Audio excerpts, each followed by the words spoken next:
podcast listeners to another episode with me, Mackenzie Tiggs. Today I have Rob Eastman. He is an author, an entrepreneur, just has some crazy stories, and would love to just interview him. So here we are. Rob, thank you for coming on. Yeah, thank you for having me. Yeah, absolutely. Love meeting new people and new audiences and sharing. Yeah. So tell us, you have a book out on really kind of your life, but tell us what has gone on and where you have gotten to today.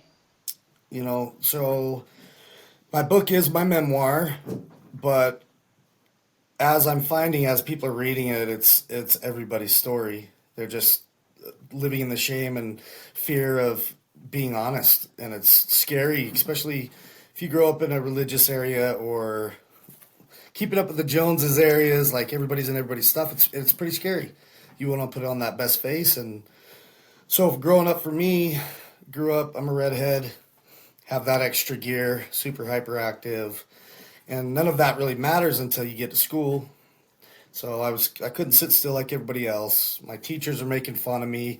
Therefore, the kids would see that, then they'd bully me on the playground. And early in life, you want to get along with people. You want to have friends. You want to get picked at recess. You want to have all these things. And I was the smallest kid. My ears stuck out, so just constant bullying. And then I just started developing coping skills of being whatever you needed me to be, and trying to make friends at any cost. And as you get through life like that, that can develop into some other terrible adult coping skills. So really the gist of it was, bullied all the time, wasn't a good student, so hyperactive that the school said if my parents couldn't get me medicated or something, that they were going to hold me back. So I'm in and out of the doctors all the time. My friends are asking me, where did you go? I tell them the doctors, and then I thought everybody had to do that. So once I found out they didn't have to do that, I didn't want to be different. So I started, not telling the truth about that. And a teacher pulled me up in front of the class and was like, why can't you sit still like everybody else? Take your pill and sit down. And the whole class laughed.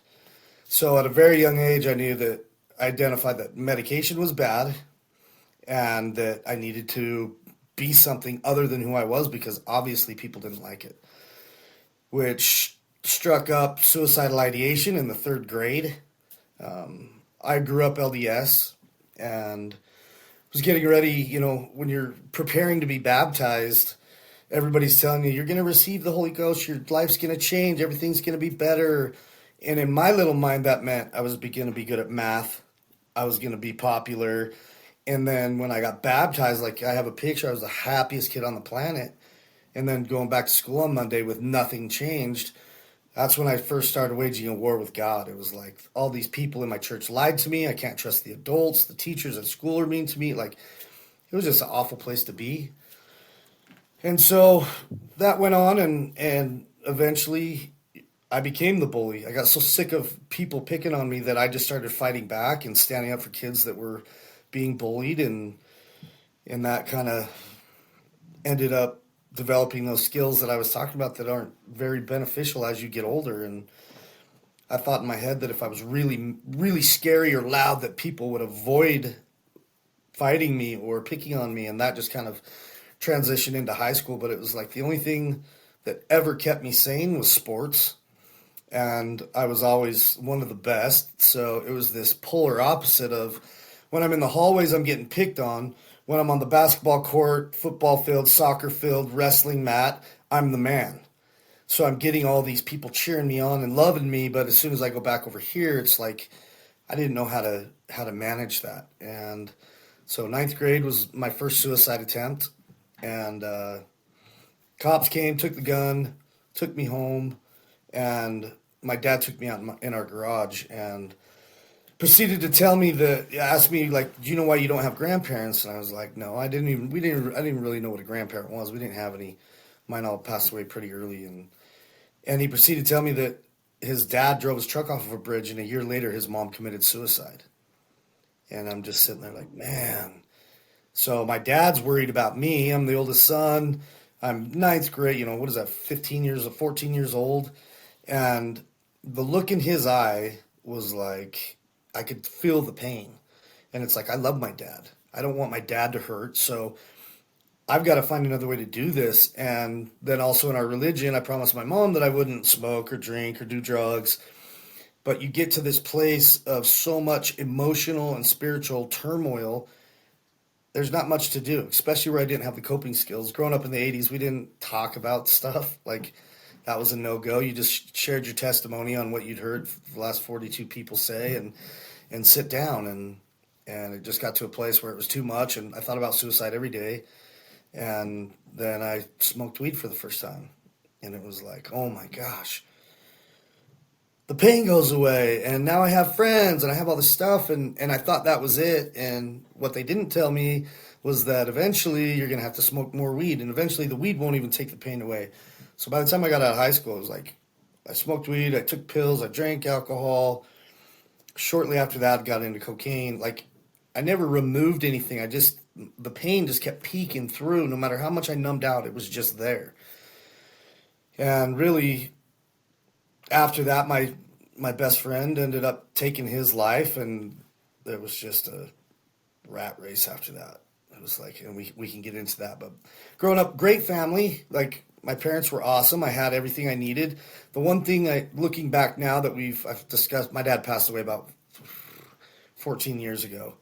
But my mom, we've discussed quite a bit. Writing my book was like 100 years of therapy, all in 18 months. Like, you have to go so deep. It's like, as podcasters, we love stories. We love telling stories. But when you write a book, you have to write it. It's like, when I went out, they blindfold you and put your hands on things. They're like, how would you describe this in the book?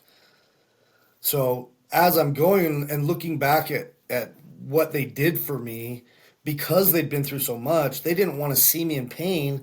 They did everything they could to keep me from the pain. They didn't teach me, like, look, this is who you are. This is what you are.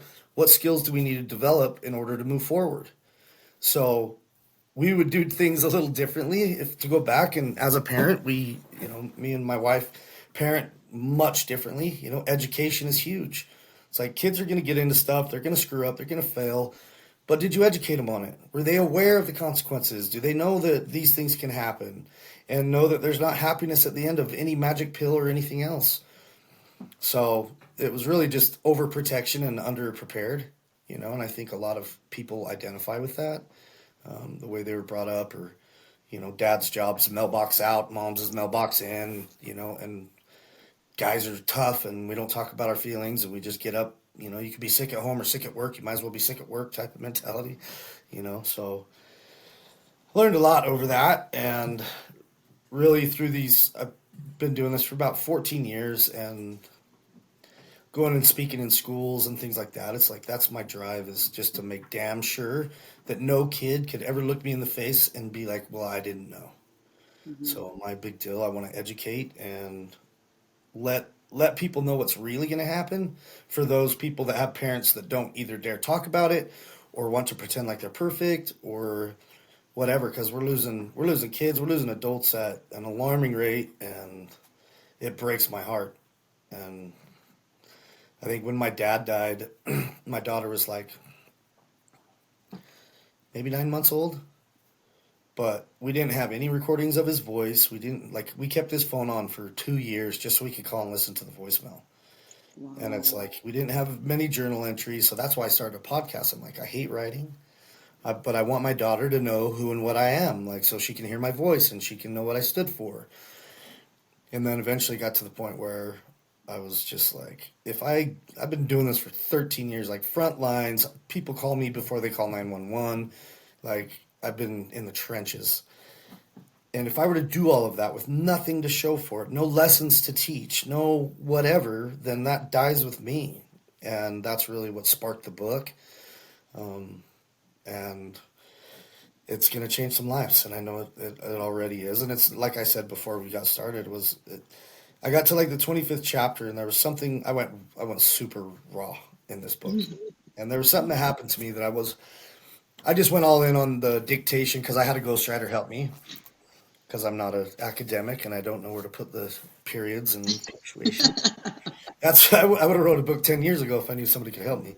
But I was reading my chapter, and I got into a super low. I was like, there's no way in hell people are gonna, I don't want people to know this.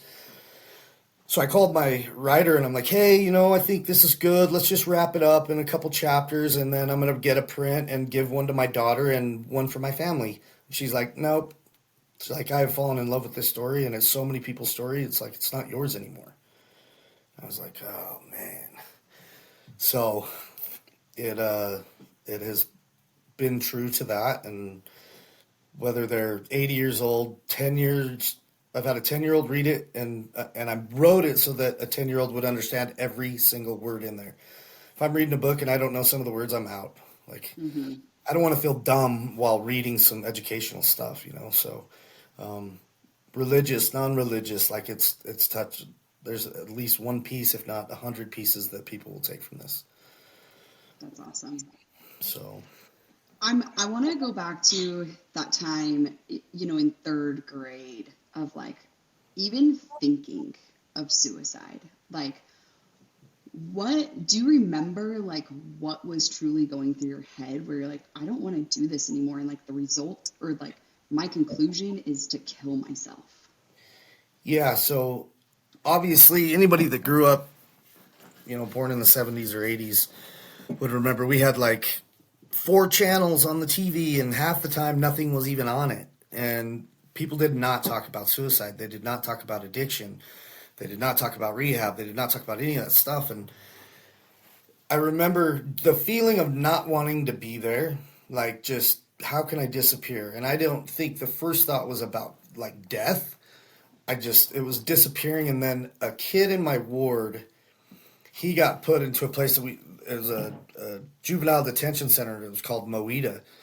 And he had killed himself. And this is a few months after, and the family said he had wrapped his sheets, tied his sheets up, and hung himself. And at the time, I had a bunk bed that has the baby protector. And a few nights after that, when my brother, he slept in another room or something, I crawled through that and put my neck there and was just like barely standing on my tippy toes, just ready to just pretend, because I heard that babies were dying because of that, because they would crawl through and get their head caught. And I was like, well, maybe they'll just find me in the morning like I was crawling out of bed and I got stuck. And all these ideas, and it's like, you think about it, you're like 9 years old. Like, why, what is that bad that I would want to do that? Or so many kids, even that age, are taking their lives now. It's like something's wrong. And I think it comes down to the vulnerability and being real inside of the home and schools and work and just being prepared. But as that little kid, it was bad. I remember sitting, like the first time I abused drugs was right at that age. I was sitting there watching football with my dad, and a news thing came on about one of the linesmen abusing his Ritalin. And I was on Ritalin, and I hadn't taken it for a couple of years, but I went back to I didn't even know what it meant, but I went back and I took a handful of them. And, if that would have been opiates or sleeping or, not an upper, it would have killed me for sure. But I had the craziest hallucinations, and I just remember sitting there as a little kid, so scared. And like, I had a Bart Simpson poster on my wall, and he was on a skateboard with his cape, Bartman or whatever, and his cape was waving. And the next day was church, and my mom always set our clothes out. So it was just my suit, but it looked like somebody hanging in the closet, and like just the most disturbing thoughts for a little kid. And like I said, we didn't talk about that stuff. And if you did, I was worried that I was going to have to go to Moita. It was like, we just make these things up in our head, and it's black and white thinking. It's this way or nothing. And it's scary. And I know I'm not the only one like that. And I know there's a lot of people out there that either have experienced that, dealing with that with a kid or themselves or their husband or whatever it is. And we just got to start talking about it.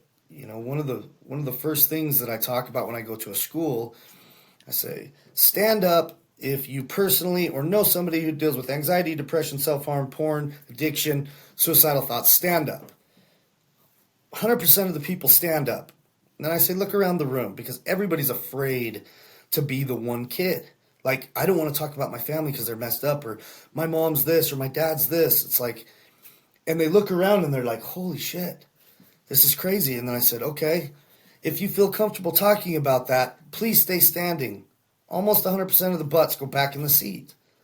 And it's like, struggle is the only thing we share as human beings. We don't like the same food. We don't like the same color. We don't believe in the same things. We don't like the same teams. All these things, it's the one thing that should be the easiest conversation on the planet. But now it's almost put to a place like people use it as attention-seeking behavior, or they wait too long until it's a crisis. And it's like, you think about the little kids or even adults. What do you do when you get a broken leg? They put a cast on. What do you have people do? You have them sign it. It's a badge of honor. Why can't we do that when we're struggling? Yeah. Like, come up with some solutions, not wait until they have a come apart in class. Like, one of the biggest complaints the teachers have, I send out questionnaires to the parents, to the admin and teachers, and then to the students. Same questions, just so they can see how off they are. Parents think they've got it handled. Teachers are pissed off because they're a math teacher, not a psychiatrist. You know, all these different things. And then the kids, almost 100% of them are struggling with, like, a ton of porn, boys and girls. Self-harm is huge. But anxiety, it's like every kid on the planet has anxiety. And depression. But if you square that up with the parents, my kid's perfect, doesn't have, no, we're good, we understand mental health. And I put those up there and people are just like, oh my gosh. And for the teachers, it's like, hey, if I can teach you the early signs of these things, you can resource them out before it's a come apart and you can continue to teach math. Like, it's not that hard to see body language of a kid who's struggling. Mm-hmm. So it's just a huge push to, I just think back at all the things that I felt and wish I would have had, and people being, love me enough to be honest about what my choices would do. And if I didn't take control of this now, what could happen? And just going out and been screaming from the rooftops for over a decade. And I think people are starting to listen. And obviously mental health's a big conversation now, but still not had enough. Do you think it's also, I mean, you had said it right, we need to start talking about it, but there's all of these problems and you've discussed a lot of those as well, but like, where are we coming up with the solutions? Like, I think talking about it can go so far, but like, what are we implementing? What are we actually doing? What are we putting into the schools? Like, that's where it's like, okay, you can talk about this all you want. Yeah. Right? But like, what are we doing? Yeah, so that's the hard part, is there's so much red tape now. Every parent is sue happy. They don't want my kid's not going to pray, or my kid doesn't want this. Like, they're putting kitty litters in schools. It's like, it's getting this wild. And the problem is we're spending more time training kids for college, even in kindergarten, than we are teaching them. Like, we don't even have classes anymore to study yourself. Like, I think K through 4th or K through 3rd should be mindfulness, meditation, some yoga, how to be inclusive, knowing that being different is awesome. And so they learn to love themselves and not be me putting in so much effort to fit into a group that I don't even like. Like, that almost became an addiction. And it's like, but they get paid off of test scores. How about we get paid off of happiness? How about we get paid off of how many kids don't commit suicide? It's like, one school here in Utah, one high school in the last 2 years has 7 suicides. I've walked in there to the principal multiple times like, hey, I'll come speak for free. I'll bring in every resource we have in Davis County. I'll help. Nothing. Because one parent doesn't want it. Or my kid, like, it's crazy. I was just going to ask, like, why do you think that is? But, you obviously answering that. And one of our middle schools just had, a 13-year-old girl hang herself. And I've responded to multiple children that have committed suicide. And I've also, gone to many older people that have committed suicide. Like, it's all over the board. I think really comes. Go ahead. Go ahead. You're good. I was going to say, the parents, it's like, back in the day, the village raised the kid. Like, I got smacked by so many neighbors because I was mouthing off or doing whatever, and my dad high-fived him and said thank you. Now the parent wants to be the coach, the teacher, the guru, the wearing all these hats, and they suck at half of them. So the kid's getting misinformed or not informed, and then little Johnny in the hallways teaching them about Pornhub, and it's like somebody's going to teach them. They have this smartphone in their hand. It's like, why are we so scared? But I think parents are worried if their kid struggles and they tell somebody that they're a bad parent. And it's just not the case. Like, some people are much better employees than they are parents, and that's okay. Hire it out. Get a nanny. Get somebody who's going to be able to put in quality time. But so many single parent homes, but even in today, it takes two incomes to live decent. Like, it's crazy expensive. So where is the quality time? We bitch about electronics, but that was the binky for your kid for the last 12 years of their life when you didn't want to babysit. It's like take a hard look in the mirror and see, what am I doing well? What am I not doing? And go take a parenting class. Go get your kid into a sport. Like, I have a nonprofit that we supply people who can't afford to put their kids into sports and things or get therapy. We pay for it. It's like there's a lot of resources, but people wait. Like I said, they wait until it's a crisis. And then that crisis is going to cost $60,000. Rehab's expensive. Detox is expensive. A burial, expensive. And then therapy for everybody who has to live past that, expensive. So to really take a hard look at it and be like, you know what, I am a shitty parent. I'm good at this, but I need help with this. And making some phone calls. Like, start a play club. Like, it doesn't matter. People are so afraid of not being perfect, though. Yeah. And it's terrifying.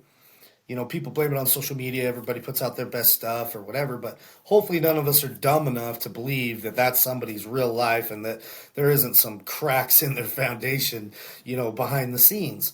If I've learned one thing over the last 13 years of life coaching, from poor people to millionaires, black, white, purple, it doesn't matter. Everybody struggles and everybody has some skeletons in the closet. And at some point, we're going to need to be like, hey, wave the white flag. I'm not perfect. Who else isn't perfect?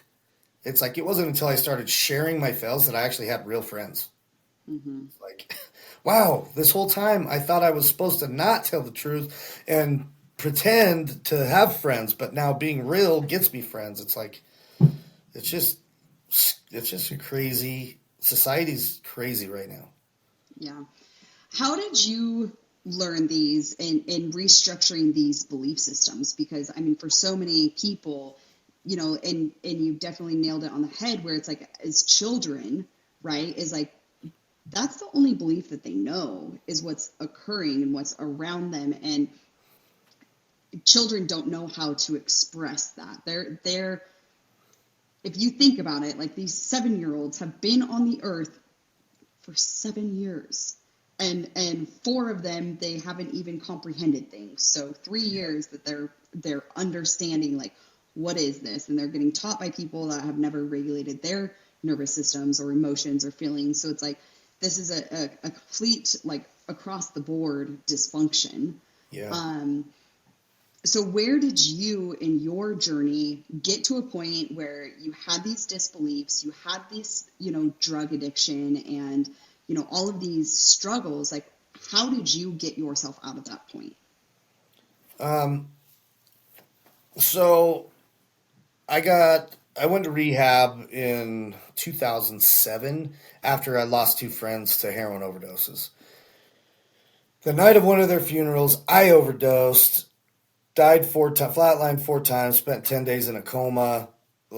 And so I went to rehab, and I was the first one around my neighborhood. Or my dad was a state senator, school board president. We owned car dealerships. Like, for me to come out of the closet, if you will, about my struggles, really allowed a bunch of other people to do the same. But I went to rehab, and it was the first time, like we were talking about solutions, the first time that I sat in a room and could express myself honestly, that I was heard. But then there was also solutions at the end of that. There were action steps, and I was held accountable. And I got out, and I ended up, doing all the work and doing a bunch of self-improvement stuff, and made peace with religion and, these different things, and forgave a bunch of people, but the one relationship I didn't work on was my relationship with pain. Mm. And so I was playing soccer, I blew my ACL, and I ended up relapsing like 2 months after I got married in the temple. My wife's pregnant. And so all that shame and fear, I was sober for like 2 years, but I was so conditioned that I just screwed everybody over rather than I just had a bad day and I should fix this really quick. I went back into that shame-based fear, lying, hiding. I'm not good enough. No, everybody's gonna leave me. I was a grown-ass 3-year-old, and then it was a few years later, I got really bad, and then I went back to rehab. And when I got out, my wife had left me, but we weren't divorced yet. She started coming to family groups and bringing my daughter to see me at rehab, and so she came and picked me up, and then we drove home, and I got out, and she didn't. She rolled the window down and said, "Oh, by the way, we're divorced."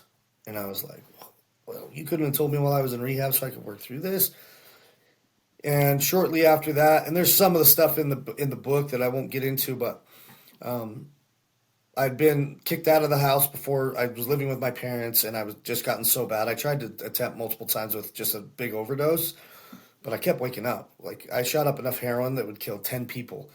And I was like, is this hell? Is this like you just gotta live Groundhog Day and you could never get away from it? But I ended up going to rehab. That rehab was great, but then I got out. Wife left me. Bank took everything I owned, and then my dad died. And I was just Mm. like, holy shit. And it was like, I needed the pretty lady to make me look good. I needed the cool cars and stuff to make me feel good. And I needed my dad to pay for all that when I couldn't.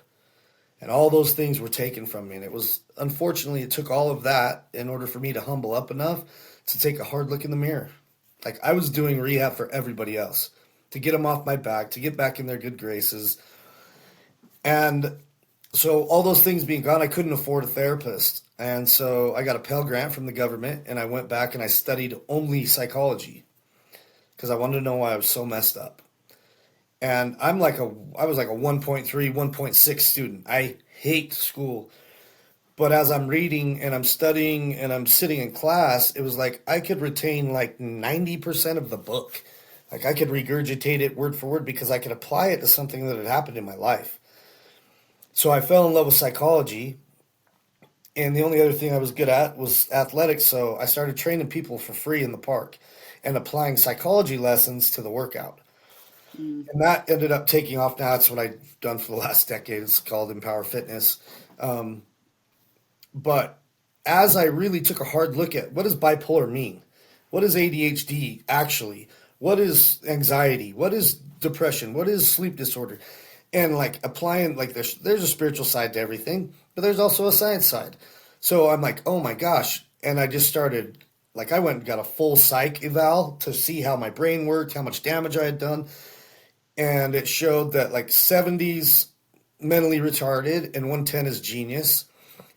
Reading comprehension, kind of the way they teach in schools, I was an 80. So borderline like nitwit. Then in problem solving, memorization, working with my hands, I was a 120. Mm. So my whole life growing up feeling that I was dumb, so I just swapped things out and started using visual aid, started applying the psychology lesson to my workouts, and my life changed.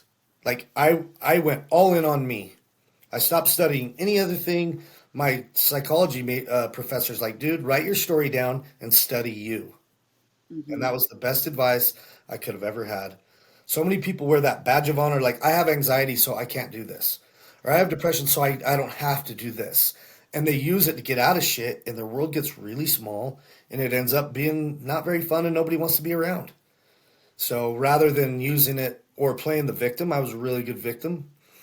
And I just started taking extreme ownership and studying everything I could from 101 to abnormal psychology on all of the things they said I was. And all those things I named off, they said, I got out of rehab, you're bipolar, your anxiety disorder, your ADHD, all these things. And I didn't want to be addicted. I didn't want to be dependent on a med ever again. So I just studied and I went to every certification the state had to offer.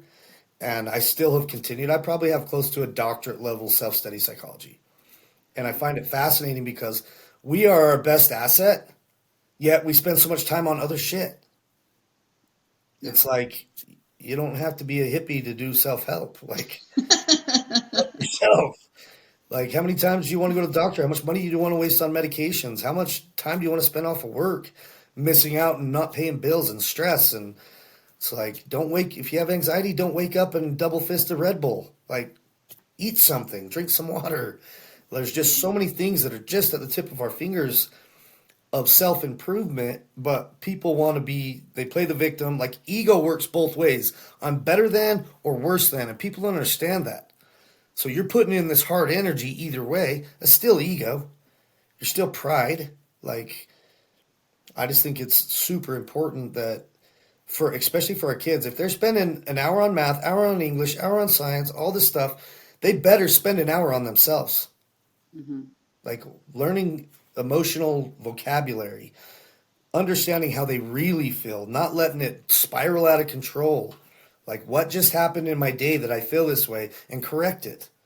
Mm-hmm. Knowing that saying sorry is okay, knowing that not being perfect is okay, but moving forward and learning from our mistakes. Like I fell in love with it. Like I ran 13 ultra marathons. I hate running. But when you're halfway through the race and you're dead and nobody's coming to save you and you still got to get to the finish line, you learn something about yourself. I took a cage fight off of Facebook at 35 years old. Fell in love with martial arts. I still continue it to this day. I was afraid of heights, so I got certified as a skydiver. Like, I didn't want to be afraid anymore.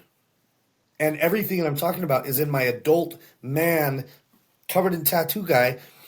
I was dealing with my inner child. Mm-hmm. So whether I'm dealing with a true 7-year-old or a 47-year-old, it's always the inner child. Yeah.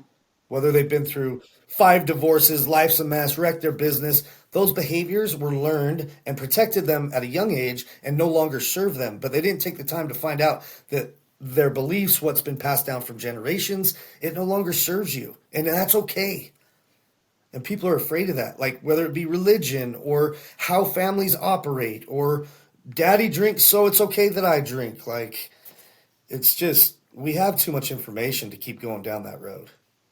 There's really no excuse anymore. I think that's the scary part, is that we do have so much information, and sometimes it can also be a misuse of information when people, social media is like, oh, well, you're supposed to be feeling this way, you're supposed to be doing this, and then, people are like, oh, well, this is what it's telling me to do, this is what I'm supposed to be doing. But yet that can also still be a misuse of power and a misuse of, education, I'm going to say. And it still comes back to knowing yourself, where it's like, is this serving me? Is this good? Is this what I should actually be believing? Or do I need to challenge it? Do I need to look at it in a different aspect or perspective? Like, is this, where does this fit in? And you'll find so many things where you're like, why the fuck was I getting taught that? And then you also have compassion and grace for your parents and your grandparents. And it's like, well, if you start looking into what their stories are, well, where did they learn that? Right? Like every generation really does try to get better than the other one. Like, they're not out there where like, you know what, I want to really fuck your life up. Like, no. Where's the grandkid? Haven't met you yet. You're going to be fucked. Yeah, exactly. So it's like, but that's why also, like, yes, your family's there, but you also have to be able to learn these things from outside of your family, outside of who you're comfortable with, outside of who is your safety, because you never know what you could learn from them. Like, there's been so many life lessons, and it could be very easy where I'm like, well, why didn't my parents teach me this? And it's like, well, maybe they did and I didn't listen, but now it is making sense to me. And I'm like, oh, they did try to teach me that. I just wasn't like, I wasn't ready for it. Or that's a big one. We can't tell people when to water the seed that we plant. But I think a big part with all that information, the number one thing for me is mentorship. Like finding the person. So when you go to AA, they tell you, find somebody in the room that has something that you want and get them to be your sponsor. I looked around the room. I was like, there ain't anybody in here that has anything I want. I came from my family's pretty good, and I did well in business and all these things. So rather than getting one sponsor, I got one that was good at business, a spiritual leader, a relationship that I wanted. Like I had 5 or 6 people that I would bounce stuff off of, and they would all tell me the same thing, and it a lot of times didn't vibe with what I was gonna do. So I was like, okay, so 7 people told me to go this way, but I'm still thinking I'm going this way. Like, who's the common denominator in that problem? So I found that when I drive the bus, I wreck the bus, but I'm a damn good co pilot. And so having all this energy, if I can have some amazing people around me to shoot me uber focused into the direction that I want to go, because whatever ideas we have, we're emotionally attached to that, which puts blinders on. We're not seeing some of the most simple things that can ruin your business, ruin your relationship, whatever. So people don't like criticism, but it's the best thing to have people around you that love you enough to tell you the truth and have already been through it, so you don't have to go on Google and get contradicting information and 8,000 pages of it. So for me, it's reaching out to people that you're inspired by and learning from them. So I coach, my wife coaches, and like financial literacy and real estate and life and mental health and all these different things. And it's like people, like I used to pray and I would never get an answer, and I would pray and I'd never get the answer. And then once I stepped away from religion and just got really like understood my higher power and me, it's like I almost get instant messages. And it's like, oh, I got the message my entire life. I just didn't want to do the work. The seas weren't parted for me. So it's like they always say, God's not going to give you patience. He's going to give you the opportunity to learn patience. That's big. Like messages, things are coming from all over. It's smacking you in the face every single day. You just got to slow down and enjoy the journey and not be so destination mindset. It's Yeah. like, And I think it's really that process, right? Like the person that I interviewed that will, the episode prior to yours is like, you have to be able to enjoy the process. You have to be able to say right now, like I give my younger self grace because they didn't know that part. They didn't have that education, and being okay with that.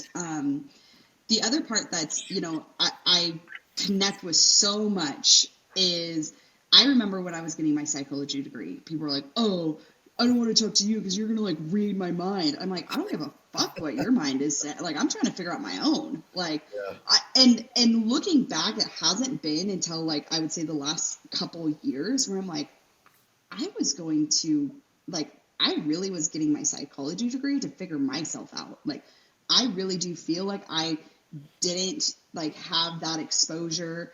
I went to therapy when I was like 12 for some situations and with my biological dad, but it wasn't a repetitive thing. It wasn't something that we talked about. This self-help wasn't something we talked about. It was just like go, go, go and playing sports and all the things. And I just remember from a young age, I was like, what is this like trying to teach me though? Like I've always been a deep thinker for sure.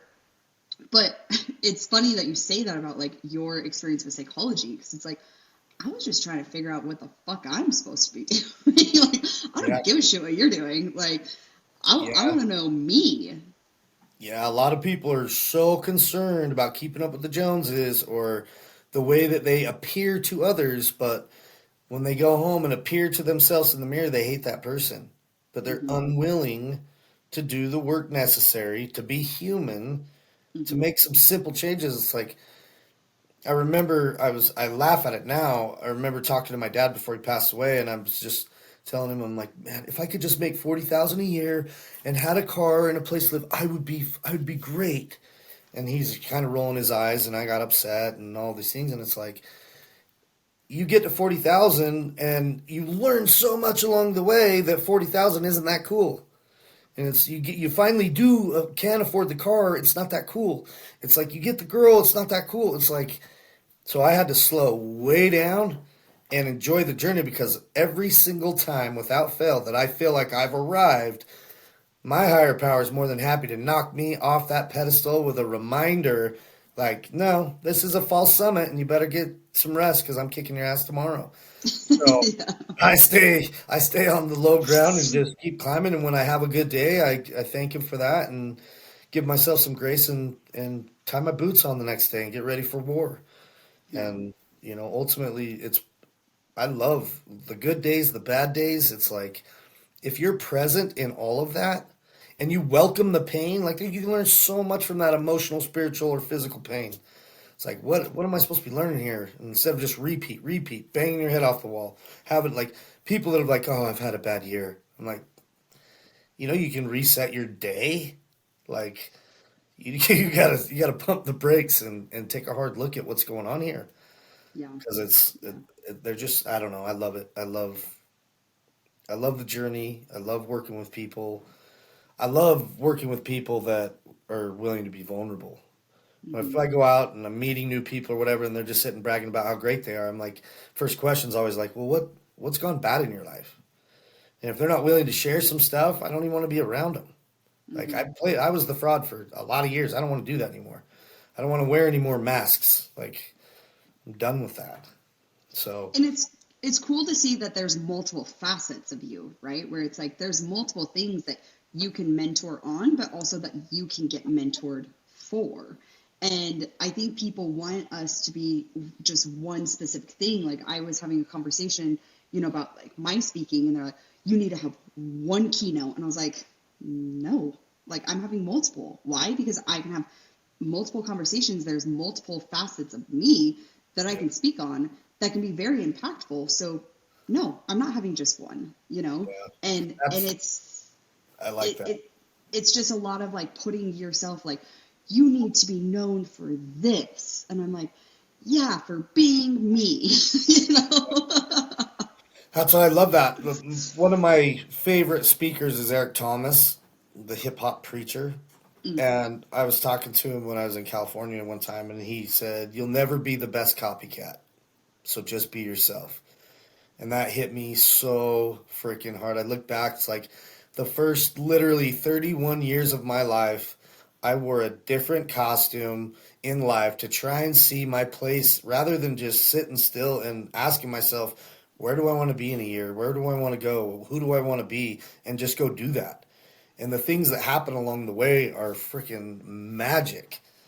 I mm-hmm, just, there's so much to just slowing down, truly looking yourself in the mirror and being like, how did you do today? Good. What'd you do good? What'd you do bad? What do you need to do better?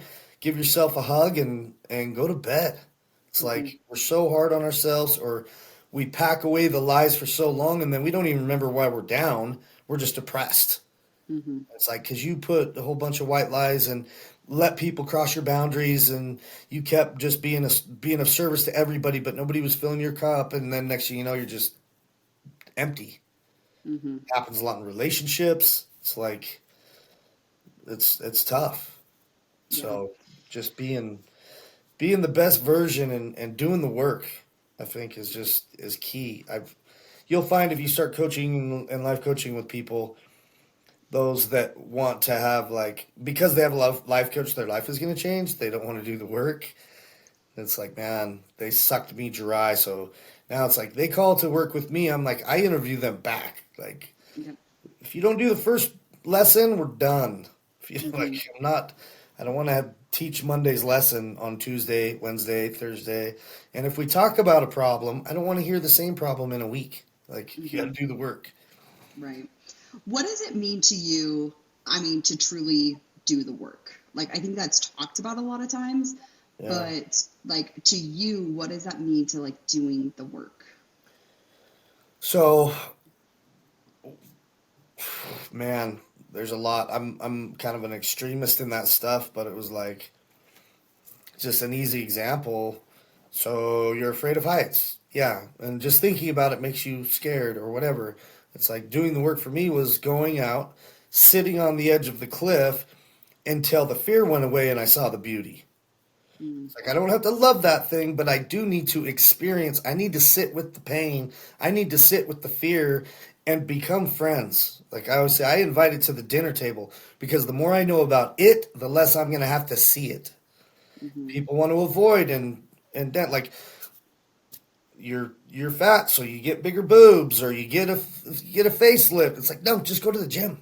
Like, why do you eat too much? It's not because you love food. It's because you're insecure, and the more you get insecure and the more you get down on yourself, the more you eat. And it's like it's this repetitive thing rather than just really peeling back the layers and being like, that's why I'm a motivational speaker. I was terrified of speaking in front of people. And I wanted to do it until I wasn't afraid anymore, and then I fell in love with it, and I still get scared. But it's it's like the more you allow to happen to you, the smaller your world becomes, the easier opportunity, anxiety, depression, self sabotage can happen. So if you don't like, I mean, I'm pretty confident I'm not the only one who's dated been in the same relationship with five different people. And it's like, oh man, she's crazy. Oh man, she's crazy. Oh man, she's crazy. It's like, no, you drive her crazy. It's like, I need to do the work. So until I can do that, I'm not going to be in the relationship. Like, I need to go back. And if I don't like to be treated this way, where does it start? When do I start allowing because I love them and then they blur the line and they blur the line and they blur the line. Next thing we know, we're slapping each other. Like, it's it's right there in writing, black and white. Your life is on paper. You just got to take a look at it. If something isn't going well, peel back the layers. Figure it out. And if you can't figure it out, call a guru. Yeah.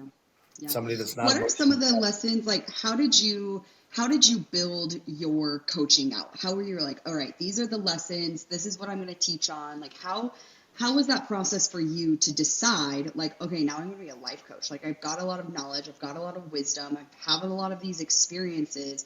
Now I'm going to transition this into like helping other people, being servants of other people. How was building that stuff out? Because it's not like you just get handed the workbook and you're like, all right, now go teach this. Yeah, so I tell people I didn't choose life coaching, it chose me. I didn't, last thing I wanted to do was be of service. Like, that was not in my DNA back in the day. So once I came out and was open about my addiction and all those things, people started coming out of the woodworks just to pick my brain. And they were picking my brain often. I'm like, you know what?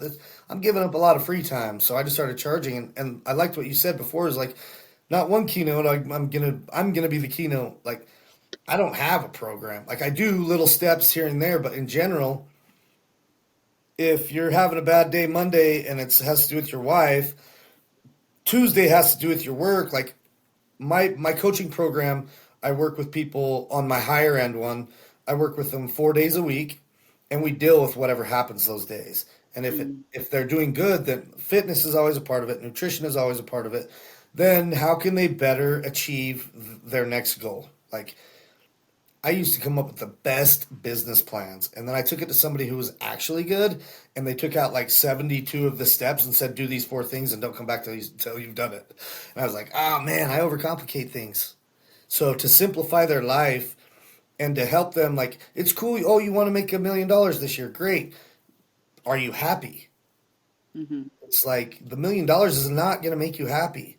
So I work really hard on the personal health and the relationships and like truly feeling joy and happiness. And so it changes. Like, I have things that I want to instill in them, but we do that through rock climbing, skydiving, MMA, whatever it is, whatever that person likes to do. I want to teach them how to have passion in their life and how to make money doing that.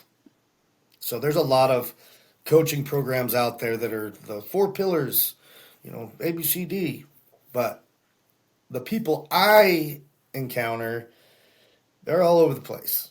Like, we can work on business, but then you're going to go home and blow it up because you got to fight with your wife and your kids hate you. And like, you gotta simplify. It's like not doing more. We need to do less and budget time and budget energy and budget in white space where nothing's going on and you need to get bored. And there's just a lot of base things that I think even high functioning entrepreneurs, there's some darkness in that. Mm-hmm. So I think it's Mm-hmm. as I go, like, we're developing some programs and things to go along with my book and things like that. But I think at the end of the day, regardless of age, you're dealing with a 5 to 8 year old. And if you can't deal with those things, they're going to struggle forever.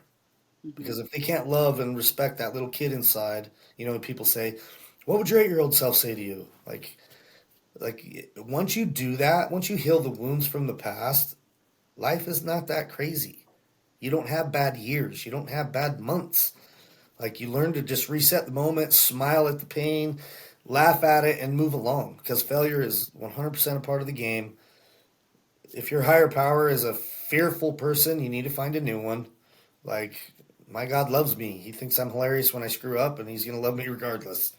Yeah. He's up there eating popcorn with my dad and my homies. Like, Mm. he's doing it again. Grab a blanket. That's what my question was going to be too, is like, how is your religion and spirituality now? You know, like that you had talked about, there was so much fight between that, Yeah. and then, you know, where are you at now with that? Yeah, so when my dad died, I was like, I just had this kind of come to Jesus with myself. It's like, if I'm gonna believe in a higher power, one, I'm not a religious person at all. I believe I went and spent I went to school in Israel with BYU, and I studied all those different religions over there, and my ex-wife was Catholic, and I went to Nepal with the Buddhist people and all this stuff. There's a lot of cool stuff in all religions, and there's a lot of wacky stuff in all religions. So if I have to believe all in one, I can't. Like I just can't do it. So I take what works well for me and I practice it. I do Indian sweats. I do breathing. I do ice baths. I pray. I sit quietly in nature. I do all these things. And I had to redefine what my God looked like as well, because if you grew up Uh-oh, are you religious, breathing? you got the same picture of Jesus everywhere. And it was like I needed to be able to identify with that person and not be afraid of them. So, anyways, back to the higher power thing. Like, I had to let go of what I was taught or grew to hate because of religion, and I had to forgive that. So, I was talking to a guy. He was a professional football player. He's an announcer for the Utah Jazz. But he talked about he's like everybody's like my God is a fearful God, and if you do wrong, you're going to hell. He's like, I can't get on board with that. So it was like I literally sat down and envisioned what my higher power looked like, what success meant, and I took dollar signs out of it. And I got to a place where when my dad died, I stopped praying to God. I prayed to my dad because I knew if there was a heaven, he was there. And I knew if he was there, he was probably running the show anyways. And at that point, I was pretty pissed at God. So, and for me, I pray out loud with my eyes open. Because whether it's energy or whatever, I'm releasing it to the universe. And I'm too ADHD that I could be in the middle of a prayer and start thinking about my sexy wife and get in trouble by God mid prayer. So I got to stay focused, say it out loud so I don't get sidetracked. And then just know that if he loves me, or she or it loves me even a quarter of what my earthly father does and mother, I'm going to be fine. Like, I'm not going to fear it. I'm going to try and be a better person every single day. If I do wrong, I'm going to make up for it. And I'm going to take time to practice the things that make me feel better and see deeper into me. Hmm. It's that, like, it's not sitting for 3 hours and taking the sacrament. That's for damn sure. I can't do that. I sit, it's not good. I'm not of service at that. I get grumpy and it just leaves a bad taste in my mouth. So I tell people, like, I've been on a mission for 14 years. Like, you only had to go for 2. Like, my mission is to allow people to see that they don't have to fit into any box and that the world needs their true, authentic self. Yeah. Like, there's so many people that had the answers we needed that died before they would dare tell anybody. You know, the take it to the grave fear of, like, you got to get rid of that stuff. And I think when you do that and you find, like we always say, it could be a doorknob. I don't care what your higher power is. Like Mother Nature, it doesn't matter. But that Yeah. you take time to release negativity, positivity to the universe and be mindful and open to receiving back. Absolutely. And Absolutely. Have you ever done Kundalini yoga? no. I I feel like you would I think you would really love it because it's totally about like connecting with that higher power. And there was something, it just like sparked this inside me where, um, like it was we put our hands up. I talked about it on another podcast, but you put your hands up and then you actually like go like this. And for some reason, just in my brain, it's like, okay, that higher power, like I'm accepting what you're giving me. Like you have to be of acceptance of what the world and the universe and God and whatever you want to title it. Like that's all it is a title. Like all of those have feelings and emotions that are tied with it. But it's like, all right, world, like, give me that challenge. Like, give me that next phase. Like, give me that next, hard thing that I need to face, because we all know it's not fucking getting easier. So why are we thinking that it's going to get easier? And like, that's a reminder for myself. Like, it's like, it doesn't get easier. Like you get better and you learn, and like, that's what we teach our children, or we should be teaching our children. Right. Yeah. It's like, well, sweetie, you're not going to be perfect on the first time, but you know what I hope you do is I hope you try it again, and I hope you try it again, and I hope you try it again. It's like, why are we not telling adults this too? It's like, oh, you didn't like yoga or therapy the first time? Cool. Try it with a different person. Try it at a different time. Try it with a different place. Like you have to keep going. Yeah. I think that's the practice of it. Like, is so important, and it's not on one day. It's something that you practice every day and start your day off. And the problem I see is, like, if somebody doesn't like, we'll just say the Mormon church because we're in that area, they spend more time hating on it rather than just sharing what makes them feel good. It's like, I don't take time bashing anything. I take time finding what makes me happy, and I share that with people. Yeah. Like, anger for me, or hatred or anything, it takes up too much space. Even if it's that much of my soul, it's too much. Mm-hmm. Like I don't have the energy for it anymore. So if something doesn't feel good to me, that includes people, it's not that I'm better than, I just don't want to be around it. It's like I need to go to freaking detox after being around you. Like I feel like shit. And how many of our kids go out and they come home feeling worse than they went because they're hanging out with the mean girls or the mean boys or the bullies? It's like, man, just it's better to be alone than with the wrong people. And I think that really goes with your spirituality. If you're doing something because you were born into it that doesn't feel right, don't sit and bang your head against the wall. Go out and do something. Try new things. And maybe it'll either push you back to believing in what you were raised in, or it'll show you that everybody can believe in what they want. And that at the end of days, I'm more than happy to have that conversation with whoever's at the pearly gate. Because if I get there and that person's like, hey, you were amazing, but you drank coffee, so you can't come in. Like, see ya, I don't want to be with you anyways. If I was my best self and I don't get in, you wouldn't suggest your kids go play with those people. So if that's our the Almighty who loves us infinitely, why are we afraid? Mm-hmm. So I just do things that make me a better human and peel back the layers for me. And like my wife, she loves me enough to be honest with me. She doesn't let me push boundaries. She holds me accountable, all these things. And it's like, I was in so many relationships where I wore the pants. I could do whatever I wanted and say whatever I wanted. And they just accepted it. And that's just, I feel bad for them. I feel bad for me. I feel bad for, it's like just a lot of harm being passed around. And I was that guy for a long time. Like, I think everybody on the planet's been a narcissist at one point or another, and get out of it and learn from it. And it's like, have you ever delve into dark psychology, manipulation, things like that? Not a whole lot. That's a rabbit hole. So beware if you do. But you get into it, it's like, holy shit, I did that from 9 or like from 6 to 10. You manipulate your mom. You still cry for things because when you were a baby, you cried, you got what you wanted, so you continue to cry to get what you want. Like, we learn that at such a young age. And then you develop it into friendships, into relationships, into like, and it's like, holy shit, man, there's a lot going on that we are so uneducated about. Mm-hmm. And you got to shed those layers. It's like every time mine's been like almost on the decade. At 30, I found out friends are not that important and I don't need to be the cool guy. Then at 40, I was like, oh my gosh, half the stuff I thought was important is not important. And now in my 40s, I'm just like, man, I really don't have too much to be concerned about other than paying bills, loving my family, and taking care of myself.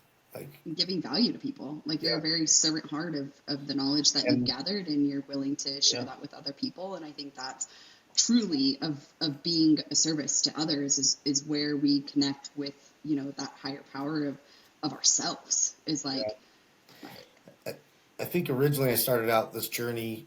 I named my gym after my name and all these things. It was definitely out of ego because I wanted to be seen. And so recently I changed the name so it's not my name and it can continue on long past because it has nothing to do with me. yeah, But really, like being an influencer on Instagram or whatever and wanting to be loved by everyone. And it's like now I'm like, I just want my tribe. Like the people who love me are going to be there. The people who don't care. yeah. And How it's do you like that's a deal? maturity thing, I think, and it comes with Yeah, age, hopefully. yeah. How do you deal with that with, I mean, you've got quite a lot of followers, you have this book, you have all these things, right? Like how do you protect yourself from that negativity that they try to bring in, but also that I think that you don't try to get validation from them Yeah, with sharing what you are sharing. yeah. Um, they say don't read the comments because like I'm gonna see what's going on Facebook, and I'm in a fight. Like I try and stay off social media during presidential elections, and it's like it's hard because you see people struggling, and then you reach out to help them, but they're in such a victim mindset that if you're not ready to give them free services and all this, then they freaking hammer you on reviews or attack you. I've had some crazy stuff happen. So it's like, I don't reach out to anybody. I might send them like a letter like, hey, keep your head up. But as Mm-hmm. far as service go, I don't. If somebody calls and wants me to work with their kid, I don't call. Like the Mm-hmm. kid needs to call. I'm not going to work with anybody that isn't ready to work. Mm-hmm. So, and the influence as far as like what I say, people, some believe, some don't. And along the way, you learn that not everybody's on the same level or wavelength, if you will. And that's okay because I Mm-hmm. remember being where they are. I have to take a step back in time quite often to be, being 14 years removed from being an absolute psychopath. You forget what it feels like to be a psychopath. And so I got to revisit some pictures and remember maybe just call my mom and she can remind me what a pain in the ass I was. To stay humble, it's just Yeah. like because I learned it. We want to teach people so they don't have to go through what we went through, but I wouldn't know what I know if I hadn't went through it. Yeah. So I don't want to rob anybody of their natural consequences of their actions, but I will sit with them in it, Yeah. you know. So the removal of is not a good idea. The compassion and letting them know that what did you learn is super important. Yeah. So and I'll never arrive. I don't know shit. The more I know, the more I know I don't know anything. Yeah.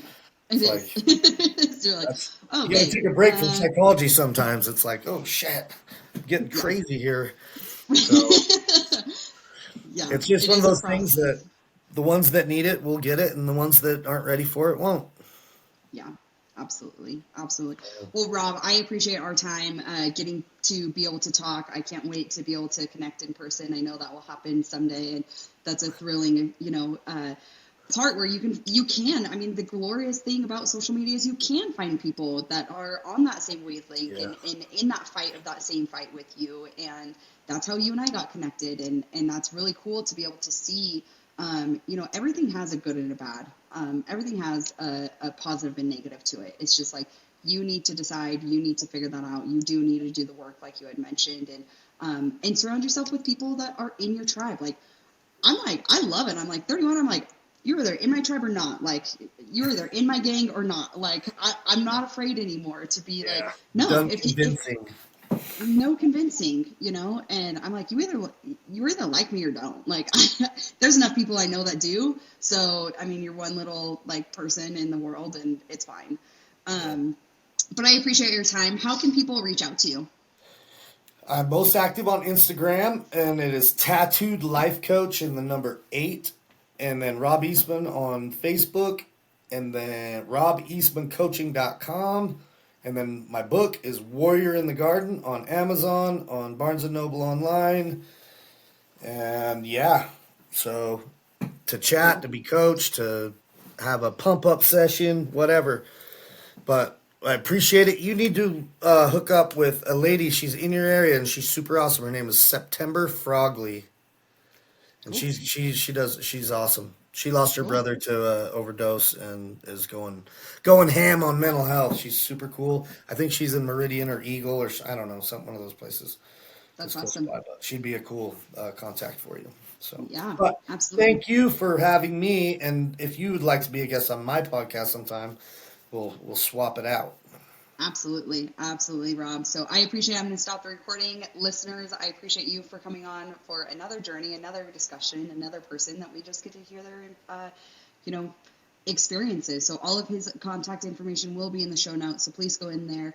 Make sure you like, follow, subscribe, and leave a review for us. I would appreciate it. So thank you guys. Peace.